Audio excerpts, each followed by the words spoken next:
అందరికి నమస్తే అండి. నేను మీ Ashok Kumar. Welcome to our channel.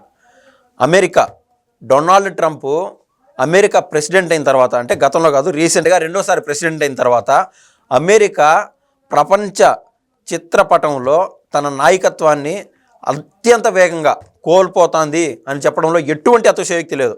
అందుకు కొన్ని ఎగ్జాంపుల్స్ చెప్తాను. కరెక్ట్గా నిన్నటికి నిన్న వరల్డ్ హెల్త్ ఆర్గనైజేషన్ అంటే WHO నుంచి అమెరికా తన యొక్క మెంబర్షిప్ని విత్డ్రా చేసుకునింది.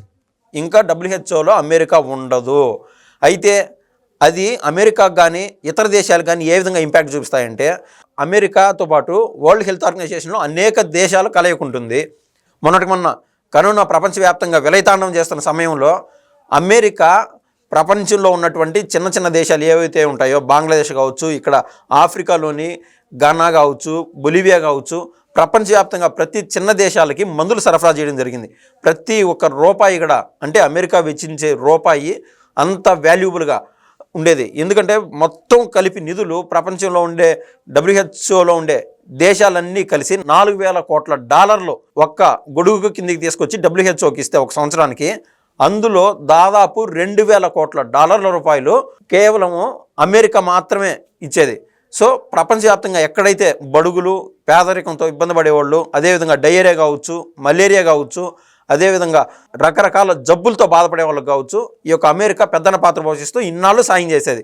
ఇప్పుడు అమెరికా బయటికి రావడం వల్ల ఆయా దేశాల్లో ఉన్న పళ్ళంగా సేవా కార్యక్రమాలు నిలిచిపోయినాయి. వాటర్ కావచ్చు ఆఫ్రికా దేశాల్లో, వీటన్నిటికీ నిధుల కొరత ఏర్పడిపోయి ఎక్కడికెక్కడ పేదవాళ్ళు ఇబ్బంది పడతా కనీసం చచ్చిపోయే పరిస్థితులు కూడా దాపరిస్తాయని చెప్పడంలో ఎటువంటి అతిశయోక్తి లేదు.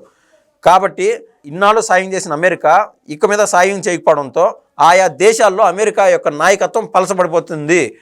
ఇటువంటి టైంలో అటు చైనా ప్రపంచం పైన ఒక పట్టు సాధించుకుందాము అని వాళ్ళ ఆలోచన ఉన్న ఈ టైంలో బెల్ట్ అండ్ రోడ్ అనే ఒక పెద్ద స్కీమ్తో ప్రపంచాన్ని యూనైట్ చేసే విధంగా సౌత్ అమెరికాను కూడా, ఆఫ్రికా దేశాల్లో కూడా, అంటే పెద్ద రోడ్లు వేసి అక్కడికి రవాణా యొక్క సౌలభ్యాన్ని రెడ్ కార్పెట్ పరిచినట్లు ఆయా దేశాలకి చైనా యొక్క వాణిజ్యంగా ఎదిగేదానికి ఈ యొక్క రోడ్లు కూడా వేస్తూ ఉన్నది.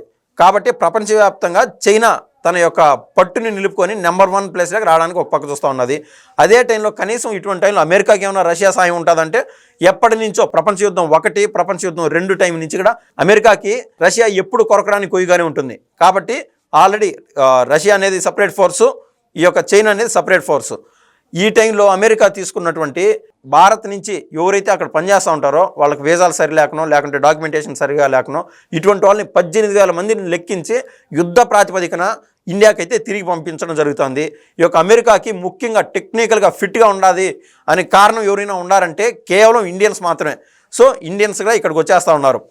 అసలు ఈ పరిస్థితులు ఎందుకు దాపరించాయి, ఇంత అత్యంత చెత్త నిర్ణయాలు ట్రంప్ ఎందుకు తీసుకుంటున్నాడు అని ఒకసారి మనం కీలకంగా ఆలోచన చేసి చూస్తే, గతంలో డొనాల్డ్ ట్రంప్ ప్రెసిడెంట్గా ఉన్నప్పుడు $7 లక్షల కోట్ల అప్పు చేసినాడు. తర్వాత బైడెన్ ఎప్పుడైతే ప్రెసిడెంట్ అయినాడో ఆయన దిగిపోయే సమయానికి మొత్తం అప్పు $37 లక్షల కోట్ల అయిపోయింది. కేవలం ఒక కరోనా టైంలోనే అమెరికాలో ఈ యొక్క కరోనా ఆపేదానికోసం $3 లక్షల కోట్ల ఉదాసీనంగా ఎవరికంటే ఎవరికి చెక్కులు ఇచ్చేయడము, ఉదాసీనంగా ఈ యొక్క జో బైడెన్ తీసుకున్న నిర్ణయాలకి అమెరికా మరింత అప్పులో కూరుకుపోయింది. దానికి ఒక్కొక్క సంవత్సరానికి అప్పు కట్టడానికి $75,000 కోట్ల వడ్డీ రూపంలో కడుతున్నాడు డొనాల్డ్ ట్రంప్. ఇటువంటి ఈ యొక్క క్లిష్ట పరిస్థితుల్లో డొనాల్డ్ ట్రంప్ ఇటువంటి నిర్ణయాలన్నీ తీసుకుంటూ ఉన్నాడు. మొన్న ఆ రోజు మెక్సికో పైన 25% అక్కడి నుంచి వాణిజ్యం పరంగా ఏదైనా వస్తువులు వాళ్ళ దేశానికి తీసుకోవాలంటే 25% ట్యాక్సేషన్ కట్టి ఇక్కడికి వచ్చి అమ్ముకోవాలా. అదేవిధంగా కెనడా పైన కూడా అదేవిధంగా చేశాడు. అవి మరీ సరిహద్దు దేశాలు, వాటిపైన కూడా 25% ట్యాక్సేషన్ వేసాడు. చైనా పైన 10% ట్యాక్సేషన్ వేసాడు. మొన్న ఇండియా పైన 2.2% ట్యాక్సేషన్ వేసాడు.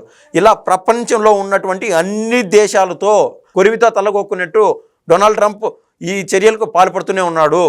ఈ యొక్క విషయాలు కీలకంగా చూస్తే వరల్డ్ హెల్త్ ఆర్గనైజేషన్ కావచ్చు, అదేవిధంగా UNO యునైటెడ్ నేషన్ ఆర్గనైజేషన్ కావచ్చు, వీటి నుంచి అమెరికా బయటకు వచ్చేయడం వల్ల, ఎగ్జిట్ అవ్వడం వల్ల ప్రపంచంలోని అన్ని దేశాల మధ్య ఆ యొక్క కలయిక అనేది పట్టు కీలకంగా కోల్పోనుంది.